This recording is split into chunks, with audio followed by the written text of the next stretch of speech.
रंगा सियार। एक बार की बात है कि एक सियार जंगल में एक पुराने पेड़ के नीचे खड़ा था। पूरा पेड़ हवा के तेज झोंके से गिर पड़ा। सियार उसकी चपेट में आ गया और बुरी तरह घायल हो गया। वह किसी तरह घिसटता घिसटता अपनी मान तक पहुंचा। कई दिन बाद वह मान से बाहर आया। उसे भूख लग रही थी। शरीर कमजोर हो गया था। तभी उसे एक खरगोश नजर आया। उसे दबोचने के लिए वह झपटा। सियार कुछ दूर भागकर हौंफने लगा। उसके शरीर में जान ही कहाँ रह गई थी। फिर उसने एक बटेर का पीछा करने की कोशिश की। यहाँ भी वह असफल रहा। हिरण का पीछा करने की तो उसकी हिम्मत भी न हुई। वह खड़ा सोचने लगा। शिकार वह कर नहीं पा रहा था।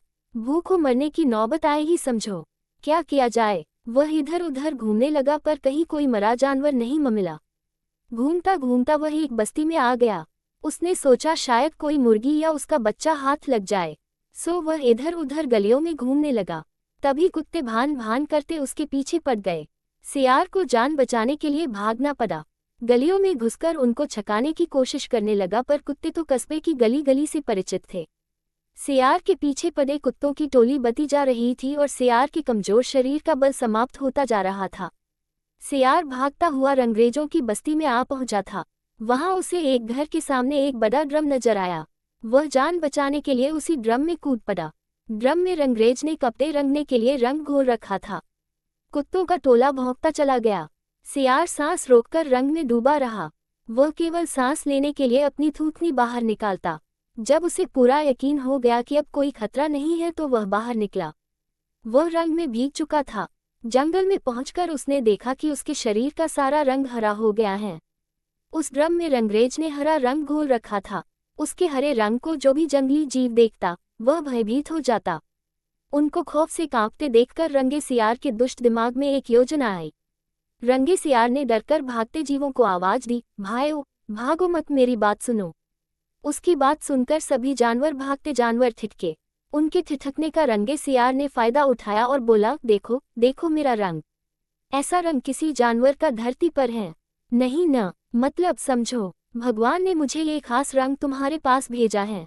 तुम सब जानवरों को बुला लाओ तो मैं भगवान का संदेश सुनाऊं।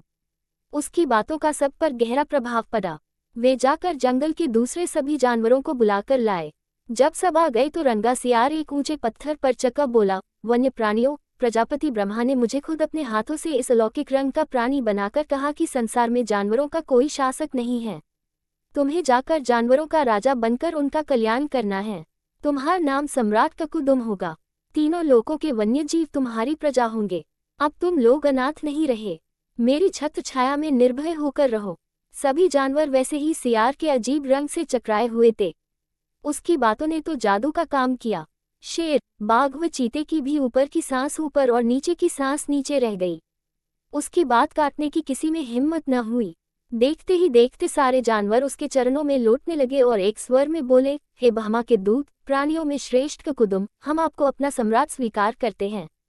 भगवान की इच्छा का पालन करके हमें बड़ी प्रसन्नता होगी। एक बूढ़े हाथी ने कहा, हे सम्राट, अब हमें बताए कि हमारा क्या कर्तव्य है। रंगा सियार सम्राट की तरह पंजा उठाकर बोला, तुम्हें अपने सम्राट की खूब सेवा और आदर करना चाहिए। उसे कोई तकलीफ नहीं होनी चाहिए। हमारे खाने पीने का शाही प्रबंध होना चाहिए। शेर ने सिर झुकाकर कहा, महाराज, ऐसा ही होगा। आपकी सेवा करके हमारा जीवन धन्य हो जाएगा। बस सम्राट ककुदुम बने रंगे सियार के शाही टाट हो गए। वह राजसी शान से रहने लगा। कई लोमड़ियां उसकी सेवा में लगी रहती, भालू पंखा झुलाता। सियार जिस जीव का मांस खाने की इच्छा जाहिर करता उसकी बलि दी जाती। जब सियार घूमने निकलता तो हाथी आगे आगे सूंड उठाकर बिगुल की तरह चिंघाड़ता चलता। दो शेर उसके दोनों ओर कमांडो बॉडीगार्ड की तरह होते। रोज ककुदुम का दरबार भी लगता। रंगे सियार ने एक चालाकी यह कर दी थी कि सम्राट बनते ही सियारों को शाही आदेश जारी कर उस जंगल से भगा दिया था। उसे अपनी जाति के जावों द्वारा पहचान लिए जाने का खतरा था। एक दिन सम्राट ककुदुम खूब खा पीकर अपने शाही मांद में आराम कर रहा था कि बाहर उजाला देखकर उठा। बाहर आया, चांदनी रात खिली थी। पास के जंगल में सियारों की टोलियां हू की बोली बोल रही थी। उस आवाज को सुनते ही ककुदुम अपना आपा खो बैठा। उसके अदन के जनजात स्वभाव ने जोर मारा और वह भी मुंह चांद की ओर उठाकर और सियारों के स्वर में मिलाकर हू करने लगा। शेर और बाघ ने उसे हू करते देख लिया। वे चौंके। बाघ बोला, अर ये तो सियार हैं, हमें धोखा देकर सम्राट बना रहा, मारो नीच को। शेर और बाघ उसकी ओर लपके और देखते ही देखते उसका त्या पांचा कर डाला। सीखा, नकलीपन की पोल देर या सबेर जरूर खुलती है।